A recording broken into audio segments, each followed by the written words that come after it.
ParaNorman is out. Which is the latest animation from Laika, who are the studio behind Coraline, who also worked on Corpse Bride. It's a sort of Tim Burton-esque tale of a young emo misfit who spends his spare time watching zombie movies with the ghost of his grandmother. At school they call him Abnorman. His only companion is this other guy who's slightly sort of socially difficult. People scroll fatty on his locker, so the two of them team up.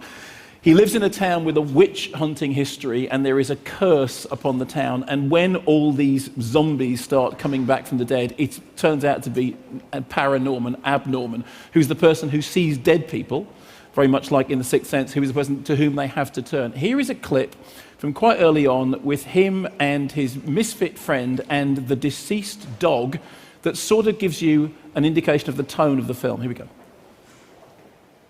He's around here somewhere. So, does everyone come back as a ghost? No.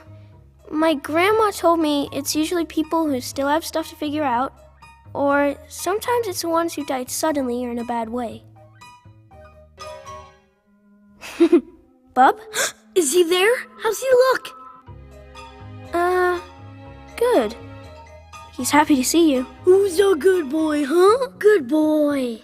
Can he feel if I pet him? Yeah, I guess. Bubby wubby boo. That's not his chin.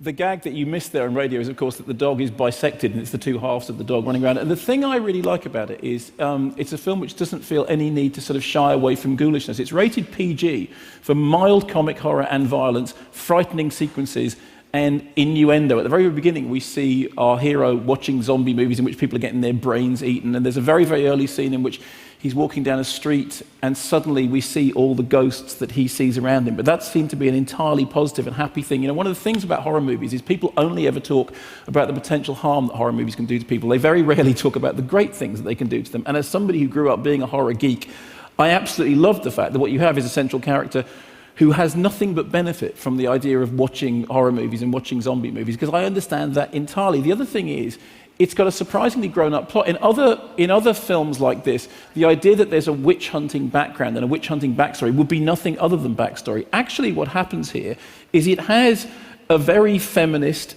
very pro-child stance on this story, which actually turns out to be the story of historical, horrible abuse, which now must somehow be put right. So it's dealing with fairly big themes. It's beautiful to look at. I mean, I don't care for the stereoscopy, but it's a really sort of beautifully constructed world. And it's a film which treats its audience as essentially more mature than an awful lot of mainstream, in inverted commas, kids' movies do. I mean, it's ghoulish and it's slightly disturbing and it's slightly creepy in the same way that kind of Coraline was. But I mean, I sat there watching it thinking, yeah, this is basically the kind of movie that I would want to be watching if I was 10, 11, 12. A couple of people have reviewed it and said, don't take nervous kids to see it because there are some scenes in it they might potentially find distressing. And I do understand that, but I thought it was really well worth seeing. It was very, very moving. The visuals are terrific. The vortex sequence in Coraline came to mind as, you know, you think it's so well designed. But most importantly, it's a film that has a heart and soul and tells a story